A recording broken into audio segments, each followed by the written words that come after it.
Before I start, I'd like to do an acknowledgement of country. So on behalf of those present, I acknowledge the traditional owners of the land on which we now meet. I pay my respects to the elders past, present and emerging. I also pay my respects to all Aboriginal and Torres Strait Islander people of Australia and hope the path towards reconciliation continues to be shared and embraced. So thanks for joining us, everyone. We have a small team that runs the award, and I thought it'd be nice to introduce them. You've probably all engaged with Angeline and Jim. So Angeline Sim is the awards manager and Jin Yi is the awards coordinator. The two of them pretty much run the show behind the scenes, make sure all the submissions are in, all the confidentiality agreements, all the guidelines, updating the website, the newsletters, all the comms. There's a huge amount of work behind the scenes and they make it appear quite seamless and working really smoothly. So I wanted to thank the team for doing all of that. So thank you for joining me. The purpose of today is really to focus on providing some PD and hear from successful applicants that received an early career award. I'm joined here with special guests. So I'm delighted to have Associate Professor Christian Moro join us here. Christian, if you wouldn't mind waving your hand, it'd be great to see you there. He is a recipient of the 2018 Early Career Teaching Excellence Award. 2018, that was 4 years ago. It doesn't seem that long ago. He is a science and scholarship domain lead of Bond University's medical program. He lectures in biomedical and health sciences.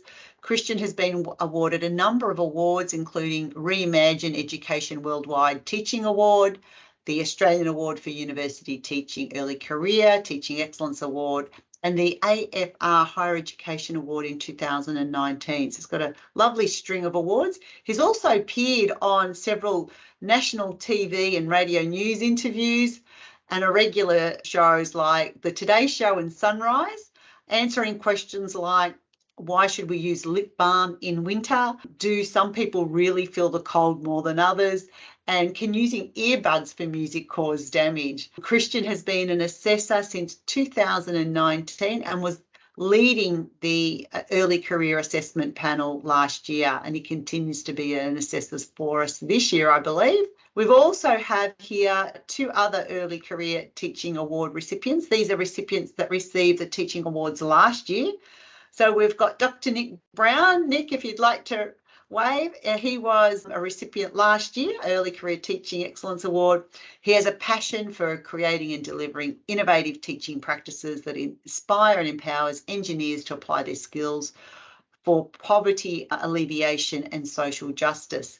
He's the inaugural lecturer in humanitarian engineering at RMIT, and Nick has been at the forefront of this new teaching area and pivotal in developing high quality transformational experiences that remain with students long after they've graduated. Great to have you here, Nick. And last but not least, we have Dr. Kath O'Brien. Again, she was an Early Career Teaching Award recipient last year, and she is from Queensland University of Technology. She is an educational leader in the area of physical education, teacher education. She has pioneered an immersive approach to blended learning that draws on innovative digital technology, peer teaching, real-world observations, and authentic assessment. In 2019, as a mature-aged early career academic, Kath grasped the opportunity to redesign how pre-service health and physical education teachers learn their craft. So thank you all three of you for joining us today. I hope I've done justice with your bios and intros. We're going to start off the session with Chris, who's going to provide us an outline of his early career journey and some of the things that he did that made him successful for an early career teaching award. So over to you, Christian. Thank you for that. Yes, my name's Christian. Back in 2018, I received the Teaching Excellence Early Career Award. I'd come from school teaching, which was great. And I tried the first year of, after doing a mature age PhD, to sort of go for a citation. I got knocked back the first time around, which is normal.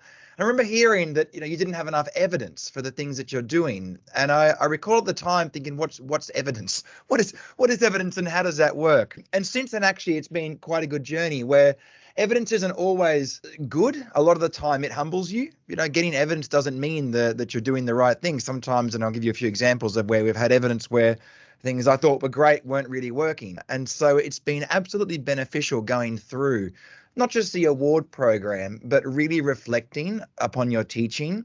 And that's going to sort of at the end be the key of this, is that it's very much, there's the award program, which is fantastic, but the whole process really helps you reflect upon what you're doing and whether it works, and are you really advancing that student learning experience. Yeah, it's also trying to broaden out what you're doing. So we'll go through a bit of the criteria as well. And I remember looking through this every year, it can be a little bit daunting in just how much there is and how much criteria needs to be met.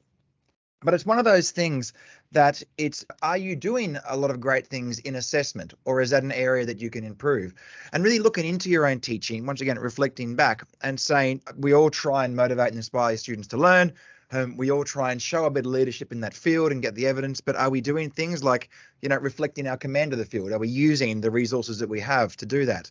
Are we also bringing in that effective assessment practice? So the award scheme is fantastic for having us look at our strengths, but also try and highlight areas that we can improve. So I'm a huge advocate for these awards. I'm so glad that we had them in Australia. And it's been, for me, I guess, something that's really helped the students, I guess, that's helped humble us, and keep us grounded in what we're doing and make sure that our interventions are justified, I guess, have the evidence. And then, like Angela said, once it's I've had a couple of awards since then, which has been more for me to continue and collect evidence that things are working, but also using them then to help others and to mentor others, and even then work as an assessor or assist as an assessor and those things in these awards. So doing what I can to help other people now that I've sort of learnt myself what works and what doesn't, or I guess how I can collect evidence. I'll go through a few things. We talked before about the assessment process and what we're looking for, and there's a couple of things that a lot of us do. The first is that evidence from at least the last 2 years up to 5 years. In some cases, you might have applied for a citation before, like I have, which means you've got a quarter of the application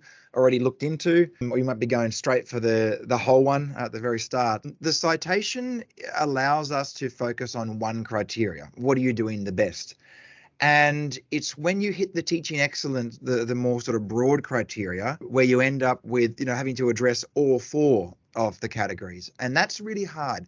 It's okay that it's hard, and it's okay even then to say, look, I've only had 3 years, but I'm working on assessment, or I'm bettering to get this. I say assessment because it was my hardest one. At the time, actually, it was evaluation and assessment. So you might not be an absolute leader in the field, but you might have some evidence to show that you're developing. We understand that it's up to 5 years and that you're only having to put in the evidence in the last 2 years, and that's totally fine. You don't need to be across the board amazing, but showing that you're making the effort is something really, really important. The key here, though, actually, and the one thing that when I'm sort of reviewing applications and helping out, is it's still about student learning. An example that we always see, I was an Ivy League graduate and first in my class. Okay, that's fantastic, but how does that help the students? And, that sort of information probably should be in there for an award that you're going for, but we really need to try and link it back to the student, link it back to learning. Being an Ivy League graduate and first in my class means I emphasize with students that want to achieve very well and I understand the stresses they're going through, something like that. Or being an Ivy League first in my class has allowed me to develop connections and networks that I now bring into my class and assist the students by getting external staff in that I worked with to facilitate sessions. And it's things like that. It's not about you. It's still about the student learning. Have you made an outstanding contribution to student learning at a higher level than the citation, or at a more broad level? Focus it on the students, because we do tend to get a lot where it's like, wow, this person's fantastic, but how does that benefit the students? And some of the things you look at in these applications, and even what we write in the sort of first draft, tends to be great for a job application, but it's not. We're going for an award to show that you have that excellence in teaching. And so trying to think about, as you go through drafts and as you write it up, what are the attributes that I've got or my team have, and how does that benefit? You get a lot of things like, we are a multidisciplinary team. Yeah, okay, but how does that benefit the students? It's just adding that little bit extra across the board and showing how do you use your attributes, your benefits, some of the great things you've done.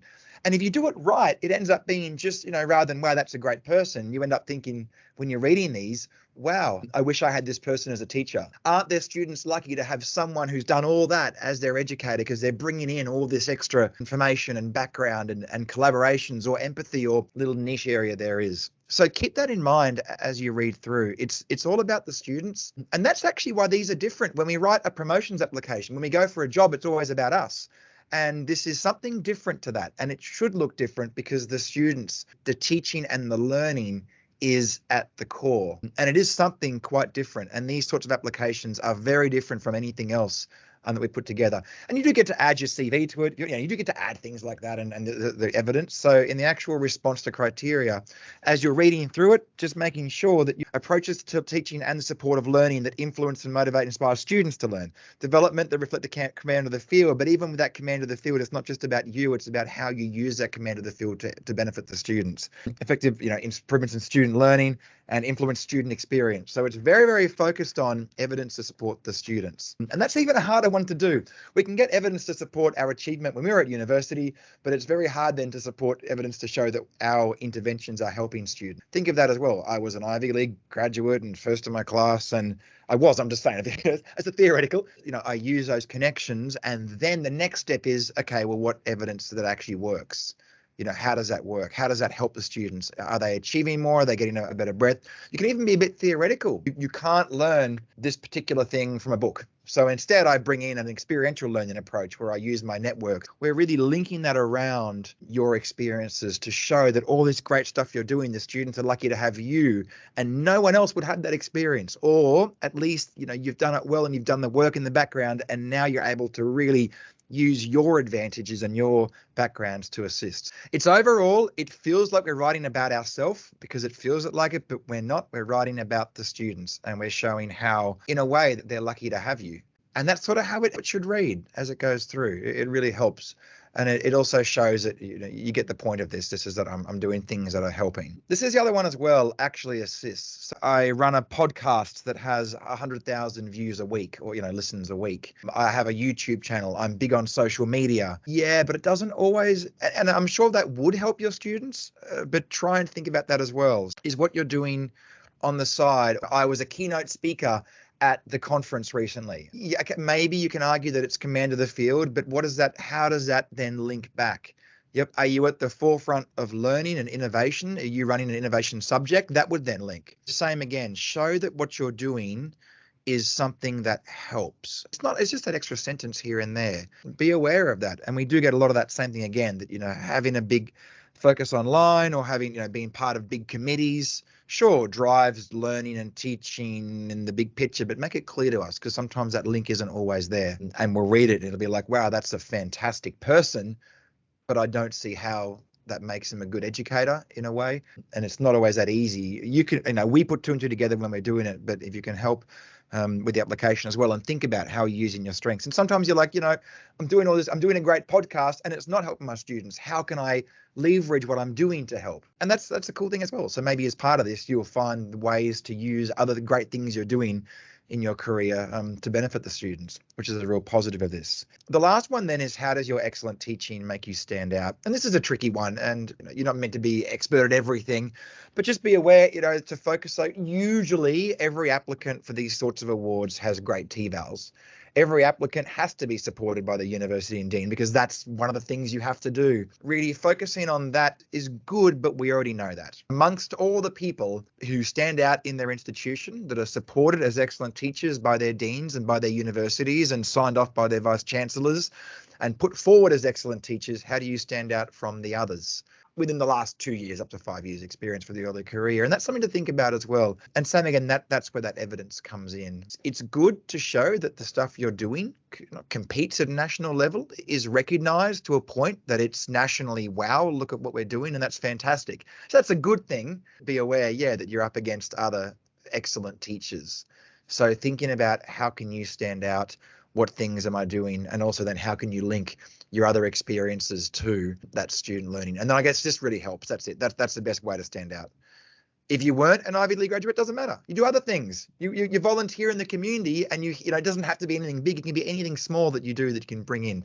This is one thing as well. Be careful highlighting whether you've gone a bit rogue. There's a couple. I take a group of students every year to Hamilton Island to go scuba diving. You're a maths professor. I'm sure there's a link there somewhere, but where is it? Sometimes we get people doing great things or things that they've done over years. And it's obvious sometimes, where somebody will leave and you'll take over their role. So you'll be taking students to, I used to take students to Italy. I wasn't an Italian professor, but the Italian professor left and I'll take that over. I speak Italian. So I used to go and take the trip, but that's not rogue, I guess, probably the wrong word.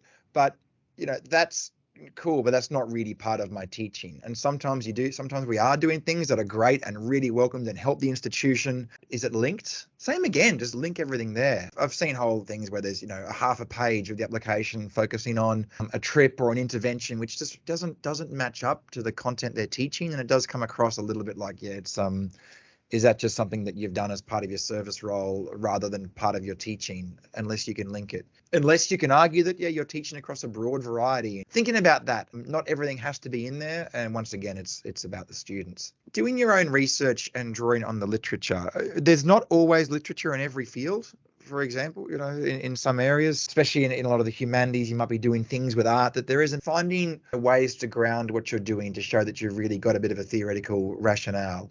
So rather than, I thought it was fun to use augmented reality, or I thought it was fun to introduce technology, I thought it was fun to do some quizzes or something. It's actually having that, evidence showed that this was something that could be beneficial in my class. So grounding is an easy way here to try and have that theories underlying what you're doing, and then you go and do it, or you do it better, or you do it a little bit. It does help show why you did things.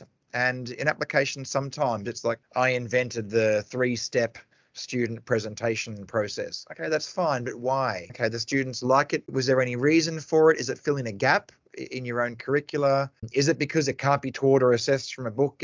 What's the reason behind doing it? And so less, I guess, about doing, but more about, I filled a gap. There was a gap that needed to be filled, and I met that need by doing this. And the gap can come from literature, from your own experiences, or other things. It can greatly assist, and it shows that you're thinking big, and it's less what you want to do, and it's more what needs to be done. And you start to give that a bit of a process out. Look, words like engaged, effective, and enhanced learning tend to be on everyone's application, every paragraph anyway. These are measurable metrics. Enhanced learning is, I guess it's still a little bit, but are you talking about examination results? So if you say enhanced learning, I'd like to know how, just after that.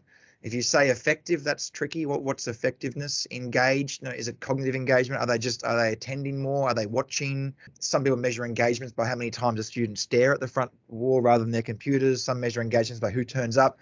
So these are actual measurable metrics, and we do use them a lot. Oh, the students loved it, or they really enjoyed is another one. That enjoyed actually is a metric. If you can get students to say, I enjoyed it. We do Likert scales for that. You can ask students, were you engaged? It's something that we do, I guess. At least you've done that. Just saying they're engaged, or saying I have effective, or saying I have world breaking doesn't really mean anything. If you don't have the metrics to support it, it can be quite detrimental, because if you're doing something, if you're dancing around the class, the students are going to watch and be engaged, doesn't mean that they're learning, unless you can link it to that. So think about that as you use these terms. I use them a lot. I use them all the time wrongly. That's fine. I just be careful when you do it.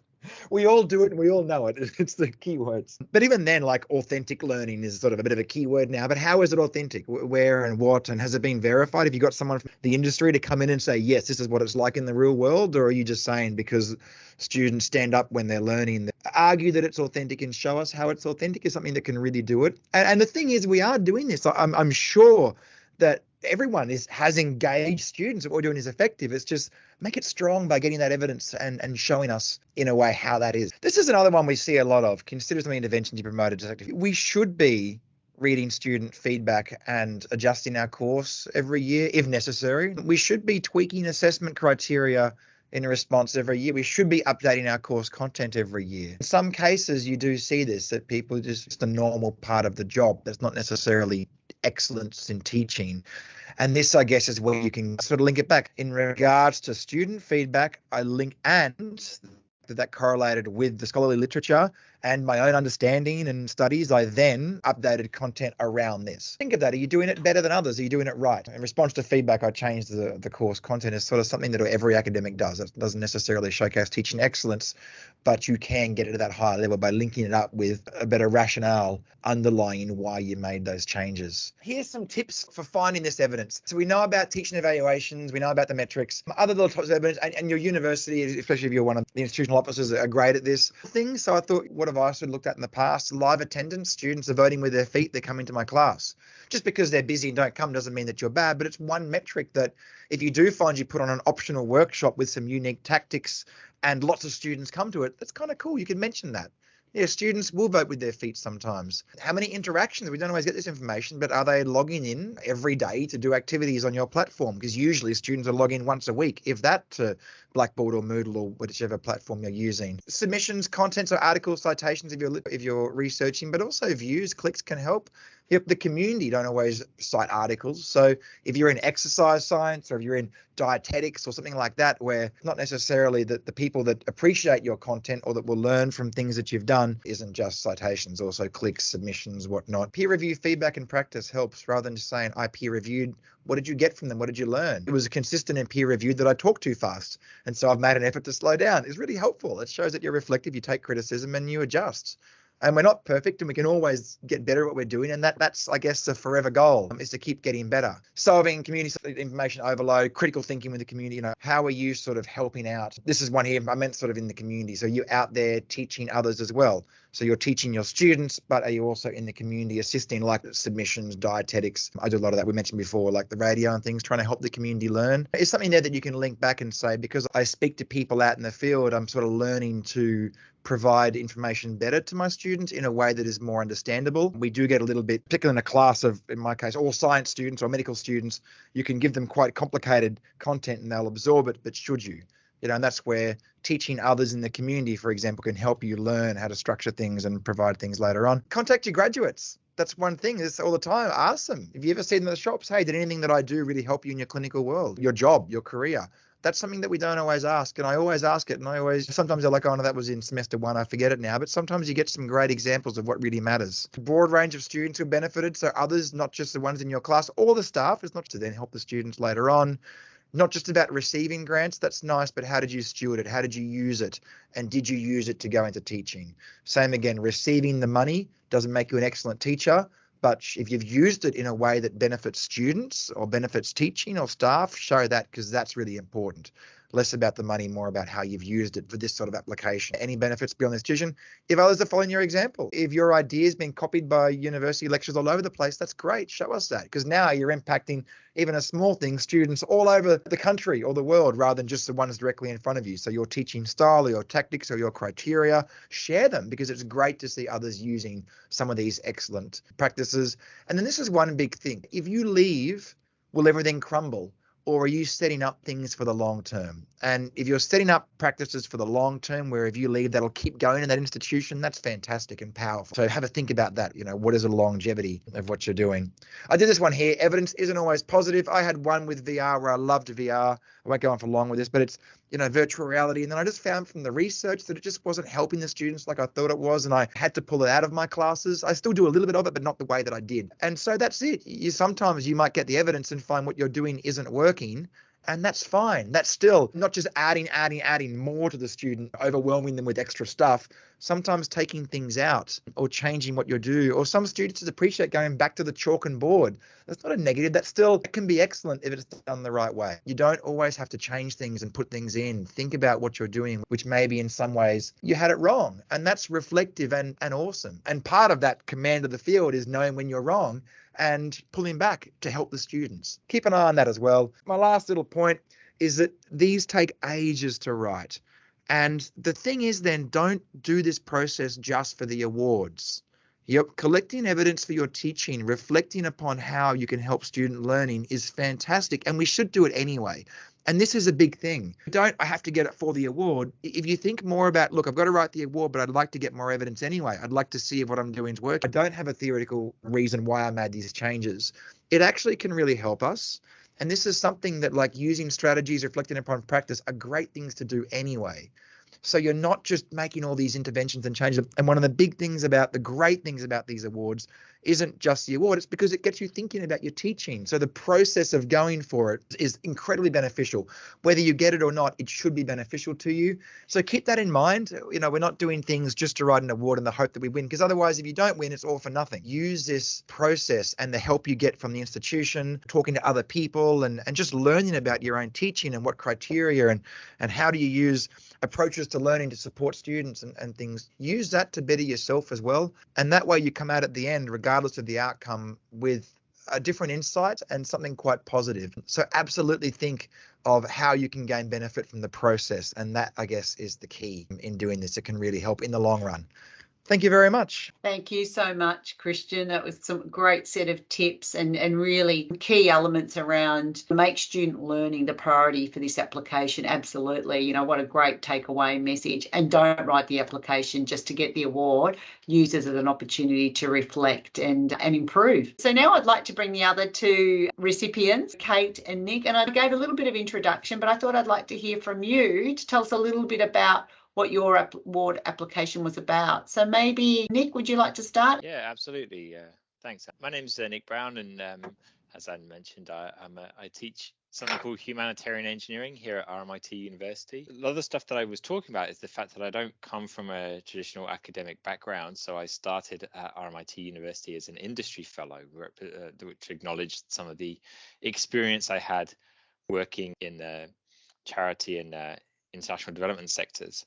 And actually, a lot of the work that I presented in the application was based on a lot of that translation from industry into the classroom. A lot of it was initially based on the fact that that's all I knew. So I started in May, and by June I was the course coordinator for a course which didn't have any teaching materials or assessments or anything like that. We just moved over to using Canvas, so there was no learning management system set up. So it was a fantastic sink or swim moment. Either you deliver this course and it's good, or it's going to be a complete disaster. And thankfully, of course, it was, it was a bit of a success. But of course, I learned so much in that time. But as I said, a lot of it was just fundamentally based on just getting across all that I knew, which was based on industry. Then, of course, I sat down with a bit more time and started reading more in the literature and learning more about engineering education. Realized like, oh, actually, this is quite good stuff. Like this was kind of what people are trying to do. So, I ended up being like, oh, well, I'm a bit ahead of the game maybe on this kind of stuff anyway. And so from there, of course, it just kind of grew and grew and grew. And then 3 years later, that's when I put in for the application. And of course, there was a bit of a process would never have thought about doing it, but I was encouraged to apply for a school award, and I won the school early career school award. And then of course that bumped me up to the university one, and they said, well, you should really go and apply for the university one. And I did, and then I won that one, and so they were like, oh, well, you should really apply for the national one. It kind of makes sense. So that's quite a natural progression, I think, that some people might see. I'll stop there. So Kath, over to you. I think there's a lot of similarities, I would say, between myself and what Nick just said. I came to QUT here in Brisbane to work particularly with the health and physical education cohort. And a lot of what we do is, of course, outside work. So for me, I came from a teaching background originally in science and health and physical education. I think for me, I was really looking for ways in which I could help my students learn practical skills, as in how to teach the students skill acquisition activities, both in an online environment, so that if they missed a session, they weren't missing out on some of the key material that we were talking about, but also so they could reflect on that material much more authentically when they went home and they were looking at the notes and the activities that we did that day. So for me, it was a lot about the pedagogy. It was a lot about the approach that I wanted to put into that. And that's what really led me then to using 360 video to do that material, which took a couple of years of playing around with, because at first it was a bit of a disaster, so to speak, because positioning of cameras and all of that, that took a little bit. So yes, that's really what my application was founded upon. Excellent. It's great to hear the industry experience coming in from Nick and Kath in a similar sort of way with you, but you also said you taught in secondary schools. Is that right? Yes, that pedagogical experience as well. Yeah. Fantastic. All right, I'm hoping now that you share a little bit of your experience in preparing your award. Nick, we heard about your journey around you applied for a school award, you were successful at that, you were then encouraged to apply for a university level award, and then you were encouraged to apply for a national award. So maybe starting with Kate, tell us a little bit about your experience in preparing for the award. Again, similar to Nick, I was nominated for an award, a teaching award here, a teaching innovation type of award here at QUT. It was sort of similar to this teaching excellence award. So I put together some material, sort of relatively simple, and it turned out I won the QUT Teacher of the Year. After that, I was encouraged, strongly encouraged, therefore, to then put in for a national award following that. I have to say, for me, at first I was quite reluctant to do that, but then I started to reflect on why I was asked to do that, in a sense. And then for me, it became more of a reflective journey. As Christian said, I sort of reflected as to where I came from and where I was at now in academia, working with pre-service teachers in that sports field. And then the core of mine was always, what could I do for my students? And I think, of course, that comes back to, as you said, Angela, like I come from a teaching background. So for me, the student is the centre of the whole wheel. For me, I sort of had that three-phase process of, but ultimately, how is this going to benefit my students here at QUT? So that was sort of my background to coming to do it. Nick, can you tell us if you had any support in your school or within the university to put together your applications? Yeah, huge support. And no way I could have done it without that support. Firstly, I think I mentioned I started and Canvas was a new thing and I didn't have a clue what I was doing really. I feel comfortable admitting that now that I think I've secured a job, hopefully. So there was a fantastic group of the learning and teaching support team, then the academic development group. I can't remember the academic development team. I can't remember the specific. I'm sure you've all got similar versions at your own institutions. They were amazing, and they are just there to help you develop stuff like this. And I turned up to one learning event about creating rubrics in Canvas. I was the only person that turned up to the workshop, and so I just assumed, having working in the charity space, that you would never run something like that. It's just not feasible. They were like, oh no, of course we'll sit down and we're not doing anything else. We'll sit down and go through it with you. And so we just created all these rubrics. And from there, I built up that relationship with academic development team, and they were just amazing and so generous with their time, gave me so much advice and backed me as well. I actually went for the Vice Chancellor's the Early Career Teaching Award. That was the university award. And to get through to the university one, you have to get through the college one. And actually I got sort of rejected initially at the college level. They said, no, it's not strong enough application to go forward. And actually, again, I had some real great support in the room from that academic development team who barracked for me in that and said, look, it's not right, it's not strong enough. Well, it was not quite right the direction they wanted, but we should let Nick make the decision whether he wants to give it another go, because it would require basically over the weekend, basically rewriting an application. And so it was getting that support as well, having people that will actually go in and barrack for you and support you. And I think that came from building those relationships as well, which was so vital. And then even then, I've had some great support from my dean and from other people around me, people who've read my application and shared other kind of things so I could understand how to write in this kind of way. And all of the advice that Christian was giving there, I was completely agree with. And a lot of that advice was the stuff that was given to me to help me with my applications. So yeah, couldn't have done it without this. I do feel, I said this at the AAUT had the awards ceremony down in Monash, which was lovely to see so many other and hear about so many other great work. I know there's been events going on around, and I said it's such a shame that it's just my name that was on that award, but in reality, it feels like it's a cast of people that actually have enabled me to be in the position to submit it. And it's just kind of a shame that you don't get that list of people that are on there, including those going back to the university lectures that I had, that I draw inspiration from in my own teaching. It's partly based upon the inspirations of the people that I was with. So yes, it is just my name on the certificate, but in reality, that on at least somewhere should be written about 30 or 40 other names of the people that have given up their time to support me in going through that process. And I do intend to pay it forward and help other people, and I guess that's how it works. But so it's fantastic. Yeah, and this is part of paying it forward, I guess, Nick. So Christian, and you touched on this in your presentation, but do you want to share on your experience in preparing for your Early Career Teaching Award? So firstly, missing out on the citation, and looking back now, I was like, yeah, I just said what I was doing about me, like a resume. And it's interesting because it's a different way of thinking, and this is the thing, it's like nothing else. These awards are so important that let's encourage people to apply for it, because the process is so useful. Even getting knocked back is great because you learn, wow, what have I missed? What haven't I done? Where can I improve? I really don't do that, or I don't do this. And when you first start, you come across sometimes we get very excited and we make all these changes.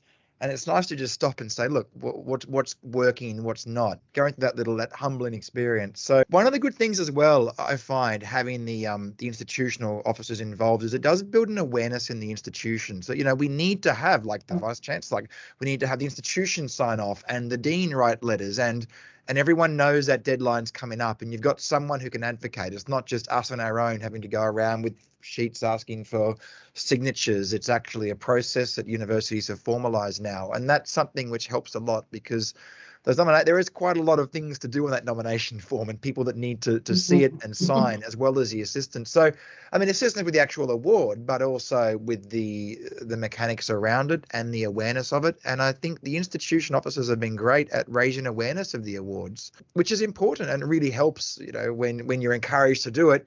There's a team that know what that is and what it means. And that's something that makes it a bit less daunting as well. And the system is there. We just need people to apply, as many as can. So you touched on an important point that, even though you failed, the feedback was really good. And something around the academics is like when you try to publish a paper and it may not get accepted in the journal that you put the paper, you look at the feedback, you make changes, you make improvements, you either apply for under that same journal, or you might apply somewhere else. Well, the same with the teaching awards. You think you've written this great application, you get some feedback. That shouldn't be to discourage you, but it's about there's still some gaps, and that opportunity to reflect even further and address some of those gaps. It's really important. So I want to move on to the next question, which is around any challenges that you faced in preparing the submission. So maybe Kate, start with you. It's funny because I do think that quite a number of the challenges are also quite a number of the opportunities when you're looking at this. They sort of, in some respects, to me, go hand in hand. Definitely one of the big challenges, and Christian touched on this, is evidence. And I think it's considering, as he was saying, and as I said before, what is it that I'm doing for my students? So I think that people always should think about, okay, it might be different, but is it different, and is it worthwhile, and is it benefiting the students then in some way?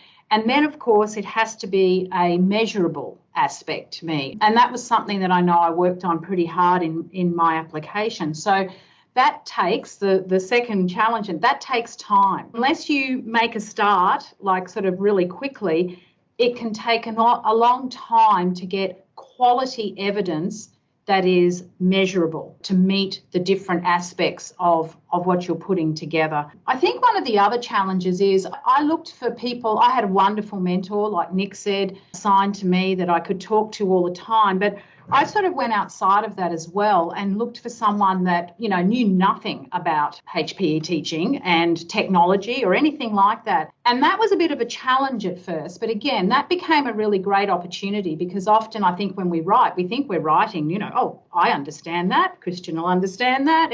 But in actual fact, that person probably gave me some wonderful feedback too, in terms of keeping your language simple and that. So that's another challenge that I think if people consider just sort of looking slightly outside of the context, looking slightly outside of the space that you're working within. To me, they were the key challenge points.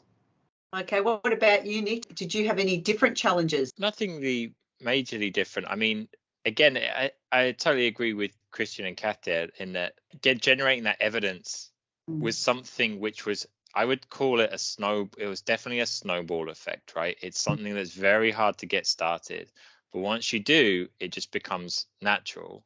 I'll probably delve into the tip as well here attached, because it kind of makes sense to talk about it at the same time. What I've ended up portfolio, and I just got into the habit of of course, there's the students' surveys and all those kinds of things that you get nice feedback from or can get feedback from. The point is that portfolio, I've really got into the habit of anytime anyone sends me anything which says, hey, Nick, I heard you've got a really good Canvas shell, or I've heard you do this really cool thing about this authentic assessment. Could you send me the PDF of this, or could you add me to the Canvas shell, or could I see this, or could I see that?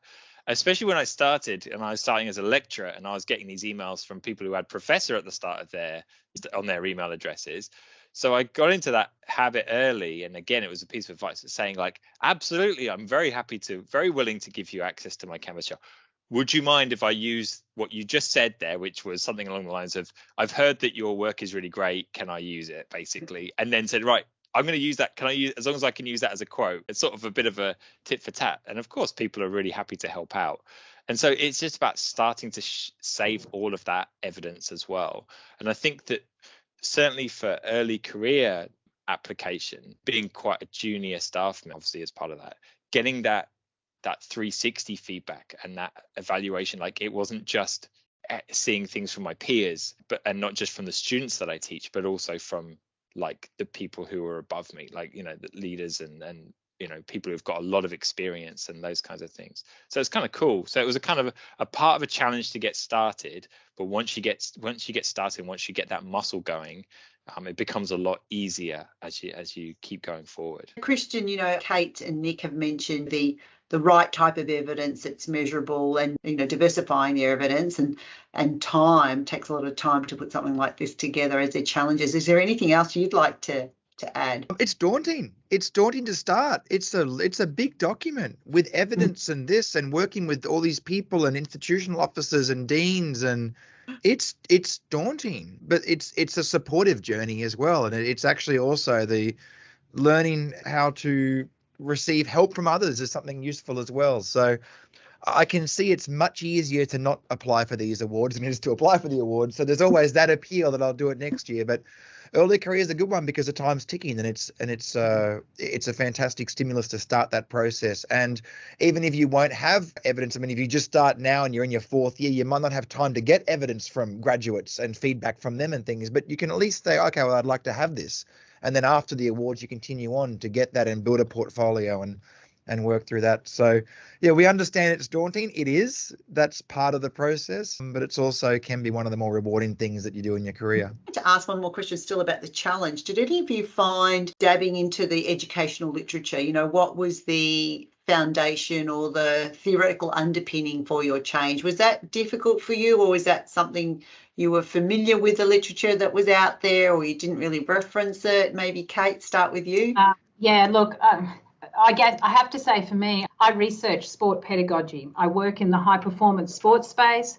I'm looking at how AFL umpires, for example, can be better at their craft and doing their work. So for me, I was already relatively in that space to a degree, but I will say some of that didn't relate to what I was doing in terms of my innovation and my intervention and what I was trying to do. I do think you have to do a little bit of work far and wide, but I don't think, I have to say for me, that was probably not a huge challenge. Excellent. And Nick? Yeah, same. Quite heavily involved in engineering education sector and the scholarship of learning and teaching there. So attending and presenting at the annual conference of the Australasian Association of Engineering Education, which I think is just fantastic, is a great way to learn about what is going on in the space, and also, again, share your own work. So it kind of works both ways from an application point of view, in that you're keeping on top of the best practice and incorporating that into your own practice, as well as an opportunity and avenue to share your work, is again more evidence that what you are doing is seen as good practice by your peers and is accepted as peer reviewed and is presented at a conference and so on. And certainly for us in engineering, you can join that association for free. So it's very easy to access that kind of thinking. And again, fortunately, a lot of the mentors that were around me were also interested in that kind of stuff as well, which was fantastic. Excellent. All right, we'll move to the final question, and that's around some tips. Christian's already shared his tips around collecting evidence for your CV and using evaluation strategies to enhance the classroom teaching, and also reflecting on your practice. Kath, have you got any other tips in addition to what Christian mentioned earlier? Yes, look, I think Christian gave a really wonderful overview of lots of excellent tips for completing this sort of application. I think the only thing I would add is maybe think about your big picture theme. To me, I think that you need to talk a bit about your journey, your story, and have a thread, to me, that runs right from the beginning right through to the end. That was something that I tried to do in my application.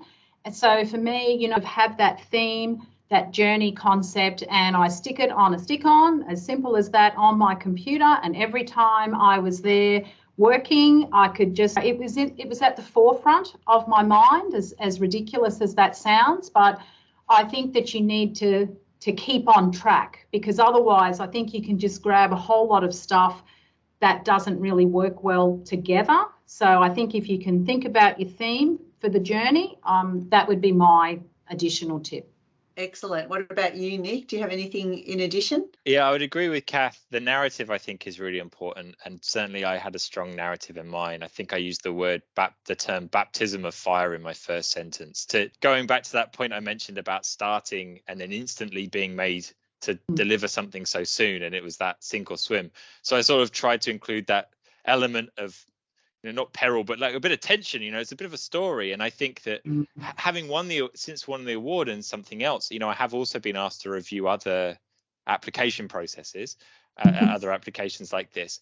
And I think that that's something that, you know, otherwise it does become a bit generic where you're just reading the same thing by multiple people, and actually bringing your own individual flavor. So you mentioned, Ange, at the start, I'm the first lecturer in humanitarian engineering at RMIT. So that naturally becomes that unique selling point. That's something that I'm doing that no one else is doing at RMIT and very few people are doing in Australia. So it becomes a very easy USP to hold on to. The other thing I'd say is making it about you as an academic or as a teacher. Christian sort of touched on this, which is that sometimes it can end up being about a project.